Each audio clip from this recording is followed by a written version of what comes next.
was asked to answer the question about whether Earth observation can help save the planet, and this presentation could be very short. I could just say yes. But I'm not going to be so cheeky. I'm going to give you a little bit of background as to some of the latest technology that's going into space and what it's doing for us and how it can interplay with some of the greatest challenges of our day, not just the climate and environment-related ones, but broader goals. And it really comes down to this statement, I think, up here: you can't fix what you can't see. Planet, we set ourselves the mission of imaging the entire Earth every day, because satellite data we noticed online was typically a few years old, and that was really great for understanding that the planet was changing to collect data on a slow frequency like that, but it wasn't very good if you wanted to get inside the human decision-making loop and act upon changes. So instead of waking up at the end of the year and there's a bloody great hole in the Amazon or what have you, the idea is that by imaging the whole planet every day, we could track every tree on the planet every day, and then if there was one going down and illegal deforestation activity, for example, that we could see it, and then stop that activity. That's the idea. So to image the whole world every day and make it visible, actionable, and accessible. And we do it by launching these little satellites into space. There's a rocket taking off with some of our satellites. In this occasion, 88 of them, spat out the back of our satellites, out of the back of the launch vehicle. We actually just come off the back of 3 more launches in the space of 1 month, launching 33 more of our satellites into space, including some of the tech demonstration satellites for our next generation system, which I could talk to people about afterwards, but I won't really touch on much here. We've now actually built up quite a fleet of these satellites, so we've launched over 300 of them. This is now the largest fleet of satellites in history, and we image over 350 million square kilometers of the Earth every single day. The Earth's landmass is about 150 million square kilometers, to give you a sense, so just over twice the Earth's landmass. It amounts to 1.5 million 29 megapixel images, so quite a data set, and we have ground stations all around the world that collect this data, put it on cloud servers that we then can get utility out of it. This is how the system works. So each satellite is in a polar orbit, and they're all in one ring. So all 150 or so of our present satellites are all in one ring, and each takes a strip of images as it goes around in its orbit. But the next one coming down takes a strip of images just slightly adjacent, because by that time the Earth has rotated just ever so slightly. And by doing this 24/7, because the Earth rotates conveniently on that time frame, we image the whole Earth at that time frame. It's like a line scanner for the planet. So we image the whole Earth at 3-meter resolution. We also just acquired Google's satellite arm. They had been investing in higher resolution satellites, so we now have 15 satellites that can zoom in a little bit higher resolution, about 70 centimeters, and I'll show you some of the images. So this is what our imagery looks like. This is our home in San Francisco, and so this is how we image the entire world. You can see roads, buildings. You can't see a person. You can't read a number plate. This is 500 kilometers away. But we can see the basic infrastructure of what's going on in the world. And the important thing is that we do that every single day for the entire Earth. So this is an example of one location where we just stacked up all the images. We have about 800 images for each location on the Earth's surface now. And then these higher resolution satellites zoom in just a little bit more, and this is where we are, apparently. We also have video. This is a video. You can see the plane moving across the... That's just a shadow of a plane. You can see the boats moving up in the river. But this was apparently during the wedding that happened here. So there's lots of applications of this sort of data. I'm going to talk about some of the commercial ones, some of the humanitarian ones. There's a variety of government use cases, border security, understanding what's going on around the world, civil government response to disasters. So we work with a lot of disaster agencies around the world to help respond to earthquakes, fires, floods, and so on. Agriculture is where we sell most of our data. So 25% of the land mass of the Earth is agricultural land, and we use that data to improve crop yield by, we can tell crop type and crop yield from orbit in each pixel of the Earth because of a special near-infrared band. Basically tells us biomass, but we can figure out the crop type and yield, and that helps improve what's known as precision agriculture. We also sell our data to big companies that have satellite imagery layers like Google and Apple and things like that. And increasingly, we're going and selling our data to places less traditional who haven't been using satellite data before, like finance, where we can tell the output of all the world's mines or output and productivity of all the world's oil fields or what have you. But I wanted to talk more about the sustainability aspects of this. And as I said, you can't fix what you can't see. And actually what motivated us to start Planet when we were at NASA before was really what could we do as space geeks to help the planet? And we looked at that was then the Millennium Development Goals and now the Sustainable Development Goals and said, hey, how can space help these things? Space geekery is fun and we enjoy it, but we care about the practical significance, and we went down the goals and thought about the fact that daily imaging could help substantively with a lot of these goals. So on the first one, on ending poverty, a lot of it has to do with disasters, and it often has to do with refugees and things like that, and we can monitor all those refugee camps. The second one is about food security, and we can really help to improve crop yields in developing countries by monitoring them over time. The sixth one is on water and water security, and of course we can tell how the reservoirs change. A lot to do with climate action, of course, monitoring the ice caps as they change, monitoring deforestation, and not just monitoring it, but quantifying it, quantifying carbon stocks as they evolve.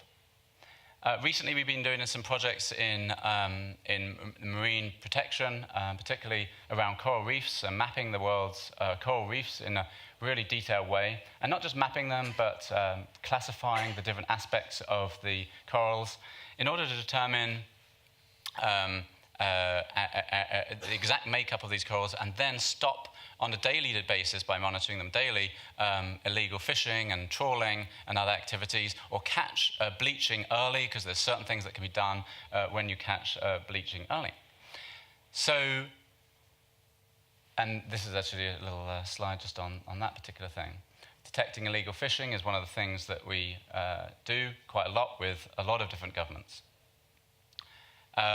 And of course, life on the land, we use our data to help monitor fires and earthquakes and the response to those. So, and finally, on number 16, monitoring displaced peoples. We do a lot of that work, and again here, we're starting to get into not just taking pictures of these things, but automatically determining the roads and where the people in those camps, and then estimating how many people are there, and other things that are independent measures of what's going on. So I wanted to talk just a little bit in my short time about what's coming next, and I really summarize it with the statement space plus AI, because what's really happening to our field, as is happening to so many fields, we're being hit from the left field with artificial intelligence that is dramatically changing what's possible. So we've erected all these satellites, and they're producing all this imagery of the Earth. And that is overwhelming to a lot of people. And what AI enables us to do is to figure out what is in that data and answer questions without having to have a team of people with PhDs in satellite imagery in order to understand it.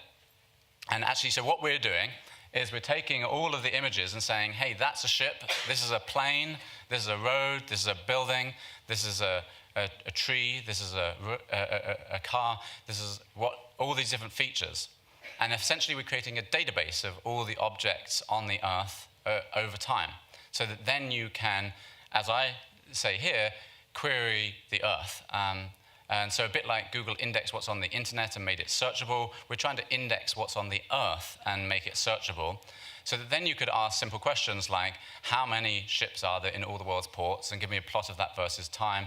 How many trees are there in the Amazon? And can you just tell me which ones have been felled between last month and this month? Or things like that. How many ships are there in all the marine protected areas of the Earth over time? I just wanted to end on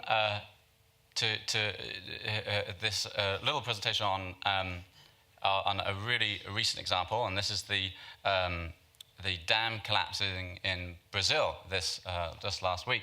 Here's a before and after image of that. So the day before and the day after. And this sort of information isn't just about satellite geekery. This is about saving real people's lives. And so we're providing this data to, of course, the Brazilian Emergency Services agencies, as well as NGOs that work in that area. But it's really actionable to then determine where does the relief effort go, and so on and so forth. So I'll end with this to say, of course, the answer is definitively yes. Satellite data can help save the planet. But the real question that's more important is, will we take that data and use it to do that, i.e. will we act upon it? And that's for all of us to go home and think about. So thank you very much.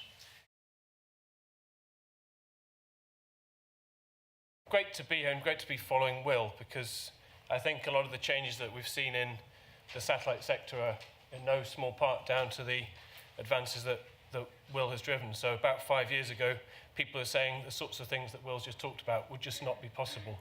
But through his efforts, it's actually stimulated the whole satellite sector to really kick on, and the rate of innovation, the latest innovation that's been realized has been absolutely massive. So we've turned from a sector that's launching tens of satellites a year to, just in terms of Earth observation satellites, probably going to be about 1,000 launched in the next 5 years.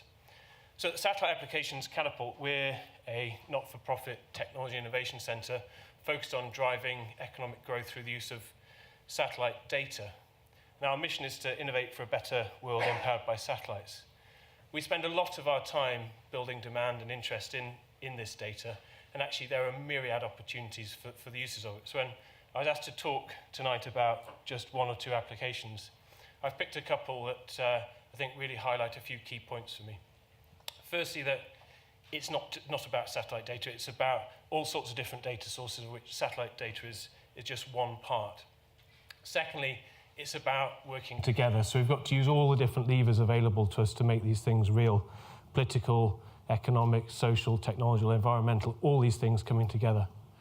And then lastly, it needs forward-thinking organizations to really drive through and realize the benefit that is possible. So the application I wanted to talk about mainly tonight is around deforestation and supporting supply chains for commodities to really make sure that those commodities are enabling zero net deforestation targets to be met. So between 2000 and 2012, about 113 million hectares of forest was destroyed. You can see on this chart here, again from 2011 onwards, it's always above 15 million hectares per year. In 2016, 30 million hectares per year, so a record and not great. Let's put it like that. And it's the big four commodities, things like soy, cocoa, palm oil, and wood products that are contributing to a lot of that. The good news is that consumers, that citizens are really starting to care, so the social element has really come into play. And that's led to the fact that large organizations in food and agriculture are really starting to look at their supply chains and are making pledges, commitments to meeting deforestation targets that have been set for 2020. But really, as we move quite rapidly towards 2020, progress has been, unfortunately, rather slow. So Sainsbury's and the Consumer Goods Forum have got together to try and address some of these issues for their supply chains. And what they're really trying to enable is big behavioural change, recognising that it's going to need standards, interoperability, transparency, ways of working that both protect business data but really allow the understanding of how the supply chains for these quantities that are ending up on the shelves are really contributing to these net deforestation commitments. it's going to take real follow-the-product solutions. So being able to look at both the points of production and then all the way through the supply chain till it meets the shelf. And Sainsbury's was initially looking at cocoa, so the full sort of bean to bar process. And what they're doing is bringing remote sensing data, so satellite, LiDAR, UAVs, and combining that with unique barcoding, both physical and virtual, to allow that, that tracking through the supply chain to take place. The vision is true follow-the-product solutions that can allow consumers and organisations like Sainsbury's to be able to make real make or buy decisions based on deforestation commitments. So they've brought together organisations, the Catapult, so we're working with them because of our access to the satellite community, that sort of data, to bring that to bear. An organisation called Focafet, who bring unique virtual and physical barcoding, and that'll be at the heart of the data management system.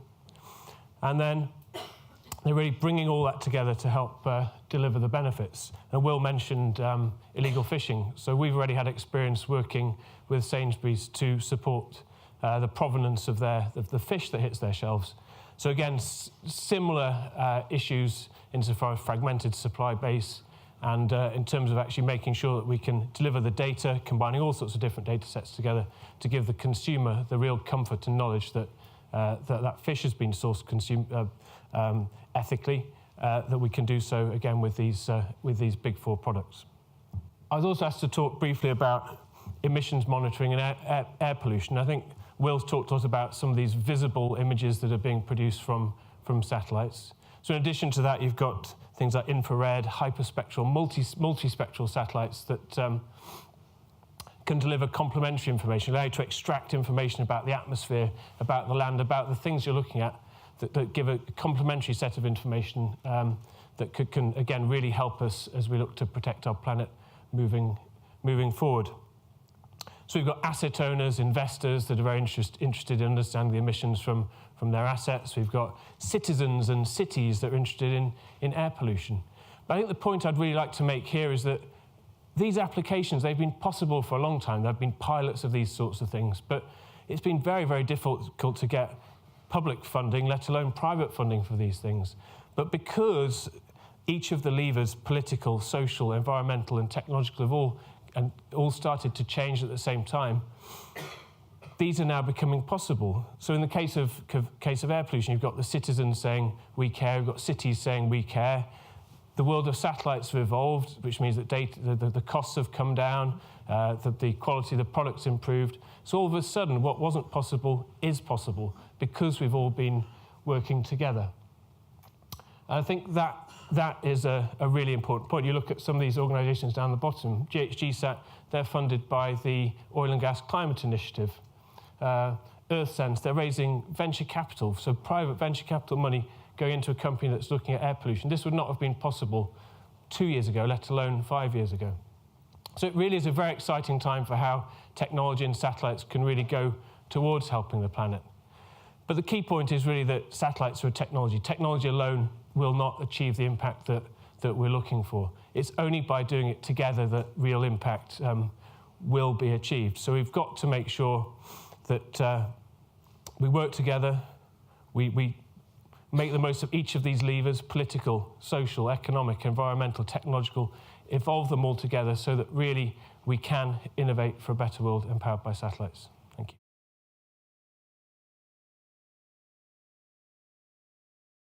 I'd like to start with a reflection a little bit about thinking about information and what we do with it. And take you back more than 25 years ago, in 1992, when countries adopted the Rio Declaration. It contained Principle 10, and Principle 10 sets out three basic rights: access to information, access to public participation, and access to justice. And these were seen at the time, many moons ago, as being the key constituents of essential to environmental governance. Now, times have changed significantly, and the technological revolution that we've seen over the last 25 years have basically transformed our ability to access to exercise these rights. At UNEP WCMC, we use remote sensing data, Earth observation data, and then we also combine it with biological sciences and do different types of modeling around that in the areas all over the world. I would like to provide a few examples of some of the work that we do. First of all, I was going to talk a little bit about the impact of deforestation. And as Sam has also mentioned, we work with Global Forest Watch partners as well. And this is some of the work that we've done with them. This is Sumatra, Indonesia, looking at the biodiversity importance of tree cover. And obviously, we were using very old satellite data. They're not making use of Planet's coverage. And then, conversely, also looking at the biodiversity importance of the lost tree cover. And what we do by combining this with some of the species data that we hold, such as range rarity, is that we can really zoom into that square, for example, and look at the land use changes, the importance of the biodiversity being lost, and even link it directly to cute species like this. Further, what we do also in terms of the SDGs is we can look at map ecosystem services and look at nature's overall contribution to achieving the SDGs. And it turns out visually to look like something like this. So what we've done here is to map water provisioning services, as well helpfully gave us the overview of the SDGs, the goal 6, but also look at some of the other goals, including carbon sequestration, and then map the extent to which our current state of the environment can support the achievement of the SDGs.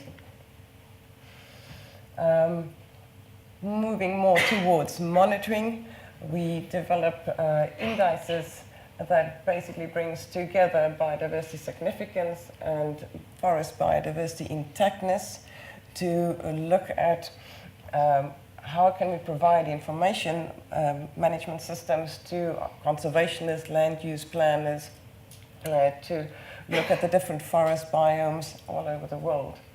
So I've brought in a close-up of what you see in terms of the mapping for Europe. And you can see the green areas as biodiversity is significant, pink is intactness, and if you get a dark red color, then you strike both counts. So in Europe, there's quite a lot of fragmentation in terms of the forest, which is probably not something new or news of the day. But if you look at Central and South America, you can see the distribution of these colors is quite different. The final project that I would like to talk about is the Eco Potential project. And here we played quite a different role, and we didn't do any specific mapping. The Eco Potential project is a European Horizon 2020 project, where they look at the use of remote sensing data to inform protected areas management. And our role in the project was to look at the use of remote sensing data and the capacity on the ground to apply this in the management systems of these protected areas. And what we found in this study is that most of the protected areas managers and staff really appreciate using remote sensing data, but they also stress that they have limited capacity on the ground to take it further and integrate it into their management decisions. They also had a need to combine it with in situ and on-site observations. So some of those tools and methodologies on how you bring the different streams of data together is really something that we need to look at developing capacity on the ground to use the data. And then finally, coming from the UN and as UN environment, we are very mindful of the challenges around data privacy, data sharing laws, institutional capacity, as I just said, but also the tensions between open access data and algorithms, and things such as intellectual property, and appreciating the financial sustainability of these information management systems. these key challenges, in our view, could be addressed by having very strong private-public collaboration around these, and getting sectors to come together and users to come together to look at how can we establish the norms and the standards, how do we create interoperability among the different systems that we have to really deliver the value added to decision makers on the ground.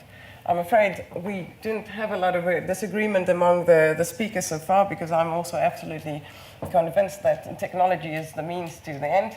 It is not the end. What we need to use it for is to change behavior that is going to give us the achievement of the Sustainable Development Goals. Thank you very much. Do you use this sort of technology already, and do you share the excitement about what it could mean? Yes, absolutely. So I think the real excitement is, as Will mentioned, around bringing together Earth observation and AI. That seems to be where there's a huge new opportunity. So there's many examples given already. There's many more that I could give of the sorts of things we're doing in that space, whether it is tracking whales and understanding their feeding behaviour, whether it's tracking icebergs, whether it's getting more data on the informal settlements around in sort of urban slums where there's very little data currently, partly because of the political sensitivities of that, and yet we can, through the sorts of technologies that Will and others have identified, we can use Earth observation together with AI techniques to try and extract some of that data. But one of the things that we're doing at the moment, which I think is really exciting and hasn't been particularly mentioned by any of the other speakers to date, is that so if you use these sort of technologies, Earth observation plus AI, you can get a much greater understanding of how the world is right now. But what we're trying to do is combine that then together with, for example, climate model projections, so that we are able to get all that additional level of detail and granularity, but then project it forward into the future and help decision makers make decisions around, for example, I've got a PhD student at the moment who's looking at the impact on the built environment of increased frequency of heat waves, and at very specific locations to try and help inform building design, or similarly for flooding, for example, or in terms of the health impacts. And so I think that's where there's a real opportunity. And again, it's actually the AI machine learning approach that allows you to bring together these very different data sets and make progress to really help inform decision making. So Ian, when it comes to the decision makers and the policy makers that you're dealing with, how much is this already being used, and how open are they to this sort of information? Well, it's being used a lot more than I think people imagine. In the UK, two departments particularly use satellite imagery. One is the Ministry of Defence for their own reasons. The other one is DEFRA. And DEFRA is a very big user of satellite data. I'm not quite sure how much MOD uses, but I wouldn't be surprised if DEFRA uses more satellite data than MOD does. And it's much more integrated into the policy, delivery and regulatory systems than I think people often imagine.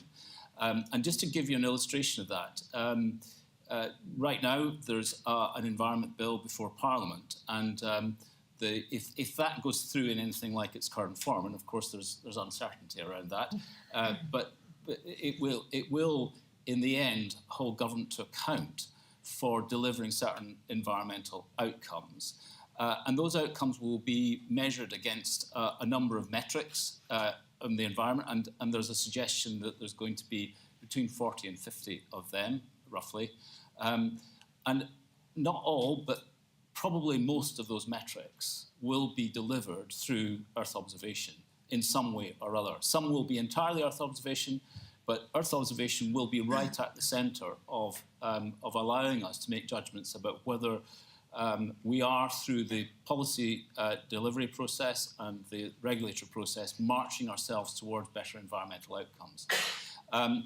So I think that illustrates how Earth observation, and particularly from satellites, is beginning to really get into government in a way that Actually, the two other kind of applications for satellites have already got there, not just into government, into society, and that's for navigation and for communication. I think the Earth observation problem, if you like, is an order of magnitude bigger because of the data flows, the massive data flows that are involved. But I think that over the next decade or so, and I think you've seen evidence of it this evening, we're going to see a mainstreaming, if you like, of Earth observation into society in the way that communications and navigation already are. And that will happen within government as well. Obviously, from a DEFRA point of view, we look inwardly to the UK a lot of the time, but more and more we're also looking outwardly. So the delivery of the UK's response to the Sustainable Development Goals, but also helping others elsewhere in the world pick up on the kind of methodologies that we're developing is really important. And one of the things that satellite imagery does means that because of the kind of things that Will and others are doing is that once you develop an algorithm for the UK, the chances are it's going to work in other places as well. So we can actually export a lot of that capability and try to raise the game in other parts of the world as well. So the short answer is it's really, really important, and it's getting more important all the time. I'm going to ask this of you, Will, from Thomas Starnes. How can non-profits get their hands on premium satellite data to help save the planet? The great thing about satellite data is that, unlike, say, communication bandwidth, it isn't one person can only have access to this. You can, I can sell a picture to a commercial entity and give it away for free or at cost or some low cost to NGOs, and we do a lot of work with NGOs, and we're extremely proud of that work with Human Rights Watch, with Greenpeace, and a lot of different NGOs, or the work that I was mentioning in Corals, and we will continue to do so, and that's why we started the company. So just connect with us on planet.com or with me afterwards since I'm here. I think what we need to do now, or what we are increasingly doing, is that we are connecting deforestation to economic actors and to the financial system, and that interconnection and helping to inform the decision making is helping to move action on this. So it's a question of traceability, increased transparency, but also helping to influence investor decisions and business decisions. Can I add? Yeah, I would only add that the timescale has now become so much more frequent that, of course, it makes a huge difference. Logging activity, illegal logging activity, typically takes days, weeks, normally a couple of weeks. And so if you can get inside that, then you can actually send people to stop that logging activity before it does most of its damage. Whereas before we were just waiting and then seeing it aftermath, in which case there's not much you can do about it. More imagery now enables us to get inside that decision-making loop. Overall, I would say that government is challenged by the rate of change of technology. There's absolutely no doubt about that at all.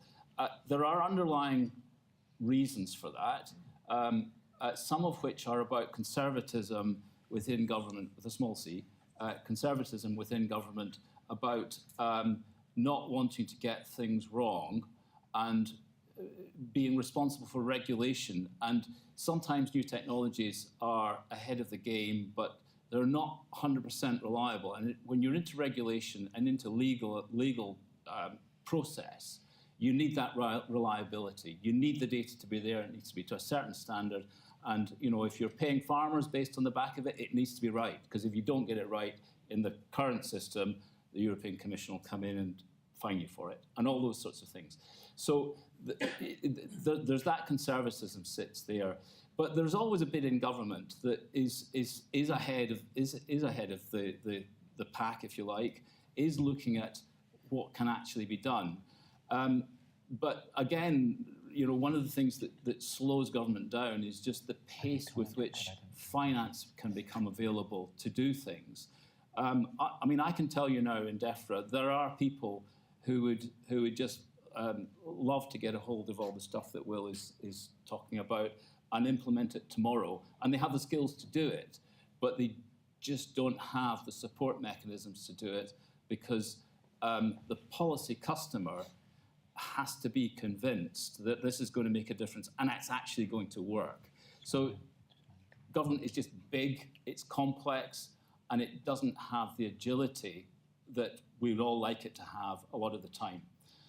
I suppose that's a very long answer to say, actually, no, it doesn't do it as well as it should, but it does try, and I try to make it try. In general, technology is racing faster than our political systems. It's international, and it's racing faster than the democratic systems of regulation can keep up, let alone use of. And that is a challenge of our day, a challenge of our times. And we're going to need new institutions to figure that out, in my opinion. I think this is a real issue, and I think that it's been underlooked. And I think that we are very quickly going to get into some sort of situation where some kind of, I don't know whether it's certification or, there's so much of this that can be black boxes and therefore open to questions as to whether or not it's been manipulated or otherwise. Something has got to be carefully looked at, and maybe we can find a technological way of doing that. I mean, in terms of AI, a big research topic is around the interpretability of AI algorithms, but I think it's a real issue. I totally agree, and it's caught up in the uncertainty of not really knowing where AI is going and how we regulate or keep track of that. I was there when Lee Sedol got beaten by AlphaGo, and I was keen to ask the people that developed that program how it worked. And after some quizzing, it was quite clear that they had no idea how it worked. So the problem is now our AI is getting better, but we don't really understand it anymore. And we used to understand our computer programs, and now we don't understand how they're working. And so it's not just a black box to everyone else, it's like a black box to the people that even wrote the code. And that's really a tricky situation to be in.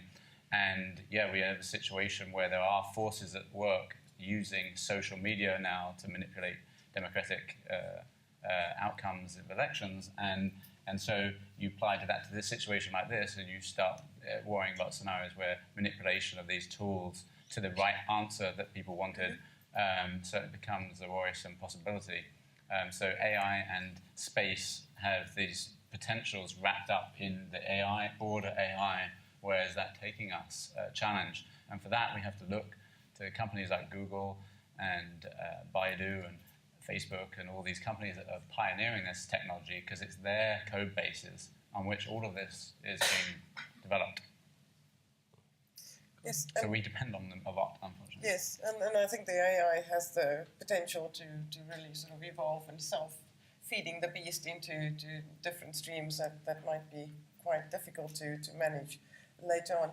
What we like to focus on is to invest quite a lot on bringing convergence in the science behind it through a consultative process and having transparency around that, so that the analytics and the indicators that comes out of that process is shared, and it's clear what are the goals and objectives that's underpinning it. And that type of transparency helps to Well, the objective functions. Yeah, give credibility to then the results and the types of data that you get out of the process. So I think there are two different issues here, actually, and I completely agree with what my colleagues here have said, particularly about the black box issue around AI. However, I actually think that there is a process that you can put in place to verify the veracity of the way that data are used, let's say in a regulatory context, in order to be able to make sure that you are measuring the same thing as you measured last year and you're measuring progress in a particular direction, and whether that progress is going in the right direction or not, and then holding people to account for that, whether it's farmers, how they use their land, or whether it's governments delivering on their promises and those sorts of things. That is auditable and achievable, and it's not that difficult, and you need the underlying processes for it, but you need a trusted and open process that is available to others to be able to see and to pick apart. The problem The AI problem is this creation of the black box, where actually nobody knows how it's got to the conclusion that it's got to. That is not, I think, what certainly I would be talking about in terms of how you use satellite Earth observation data in order to be able to come up with a conclusion about whether a government has delivered on its promises or not. I think that can be achieved. Definitely agree that it's an issue, and so ground truthing this is all important. But I think there's probably a case to be made that actually this threat, this issue is actually the basis of it is also an opportunity. So, I mean, let's play back 40, 50 years. Somebody says something's going on in the Antarctic or something. You've got a phone call and well, whatever. In the middle of all this are people and common sense. So the fact that there's now all this data, all these different data sets that can be analysed very, very quickly, I would have thought there's also the opportunity to, any good scientist, anyone making a decision takes in more than one data point. So the fact that there's all this different data, it's all available. We should be able to quickly make common sense, bring different ways of measuring stuff together to make common sense judgments. So I think as long as we're aware of it, then I think there are ways that we can hopefully... But actually, so that you've reminded me of a very good example of all of this, which was the discovery of the ozone hole, where there were satellite observations of ozone over Antarctica, and the algorithms reset them when it got to a particular level, and so the ozone hole was not originally detected in the satellite data, and it was my colleagues from the British Antarctic Survey who were taking on the ground measurements from on the ground in Antarctica that first alerted the world. But it probably was the two together that then convinced everyone that it was the case. Yeah, right? of course. So, but the point is that the algorithms for analysing satellite data had to be gone back and reworked. Right? Understood. But the good thing about satellite Earth imagery, as opposed to those sort of missions that we're looking at, spectroscopy, is that everyone could look at the images in the end, and those, as long as they aren't manipulated, and as long as the raw imagery is not manipulated from the satellites, then you have something to look back to that often you can at least get an inkling of from your naked eye that tends to, so I somewhat agree with what Sam was saying about ultimately being able to get truth out of it. The world is moving quite quickly to try and meet the need you described. So, I mean, with things like standards and accessibility, you can do it top down or kind of bottom. It's all happening at the same time. So, I look at the decades of Earth observation standards, but not much uptake of them. But now through Planet and Google and Amazon and others, there are standards that are starting to come up through the industry. Things like analysis-ready data, so that people can actually analyse the data's ready to kind of use. And then you've got, the world's evolved from companies being some satellite geeks who stick a satellite up to companies that are satellite geeks plus some people that know how to push some data out, to now the companies that are building platforms that have not just APIs to allow you to access the data, but APIs that can allow you to access the algorithms to turn the data into information. You've got companies selling, producing the information as well. So I think the ecosystem is changing really, really, really fast, but I think it's changing in all the right ways in the direction that you're asking for. Yeah, I mean, I think it's a very good question, and in a kind of small way, I can see the progress that is being made. If you were to look at a policymaker in DEFRA as just a citizen who's got a problem that needs to be solved, as I tend to do, getting the data to that person so that they can actually use the data in an intelligent way and make their own choices about it is kind of what you're talking about the democratization of data. And it is really, it's beginning to happen. We're not there with it yet. With it, but we have an objective to be able to do that. I certainly set up a number of years ago an objective for DEFRA's data science people who deal with Earth observation, that the chief scientist needs to have an app on his computer so that if there's an emergency happens, I can go straight into that, I can manipulate it, I can draw out the information I need, and I can walk into ministers and say, this is this is what's going on, Minister. I think that's important not just for the Chief Scientist, but for everybody who's a policymaker in DEFRA. But there's quite a number of steps to go through to make that happen.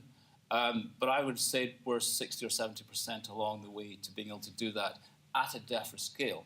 The question you're asking is, can we do that at a whole population scale? And I think absolutely we should be able to do that sort of thing.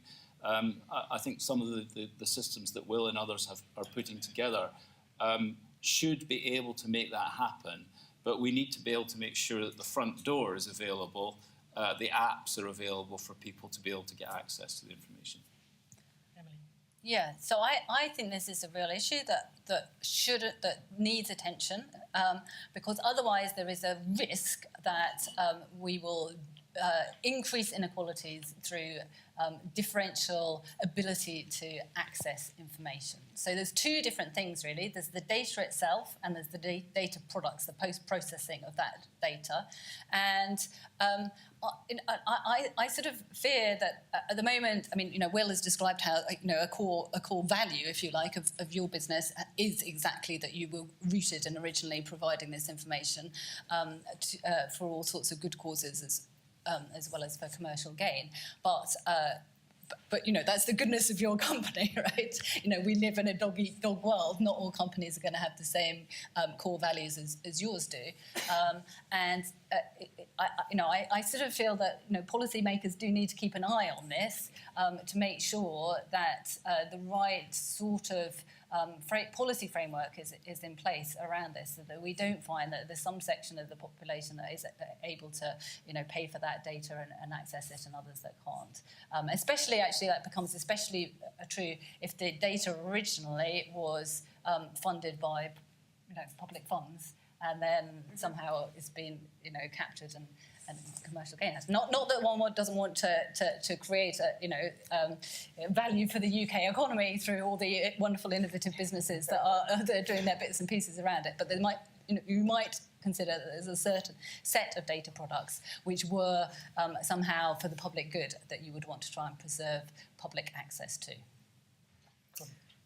I'm a little bit more optimistic, sort of faith in humanity that through the changes in the field and just the sheer sort of explosion of apps and APIs and all of these abilities that we have now, that you can generate these things in a public good and a public interest way.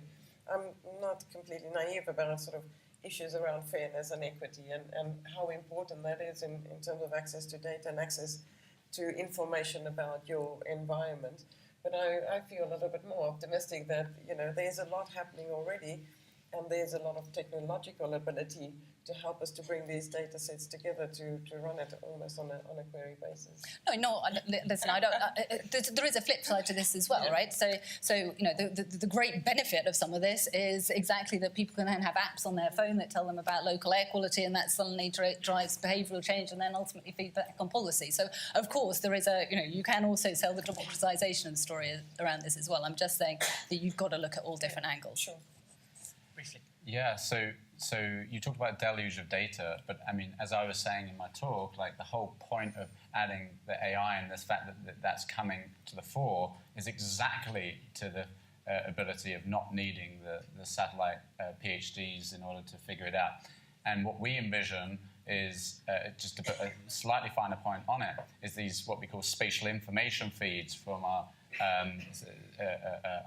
geospatial platform, which basically means anyone can set up a set of areas of interest and specify what they want to find about in those areas of interest without any need of expertise. So you could just ring some ports and say, how many ships are there? And it will just spit out the number of ships. Or then you could say, only give me the ones that are between this length and this length. And then it would only give you the ones between this length and this length. And all of that stuff is customizable and foreseeable because of the advent of all this AI technology. And then you can enable an ecosystem of apps and services, like many of the panelists here have said, on top of that. So it's inherently democratizing what's going on, and although it might not have reached the ground to where you are, wherever you are, it is a short step, a few hop, step and a jump. I don't want to trivialize the job that we've got underway, but you can see that it's going to happen in a way that will enable your use case. asked this question before.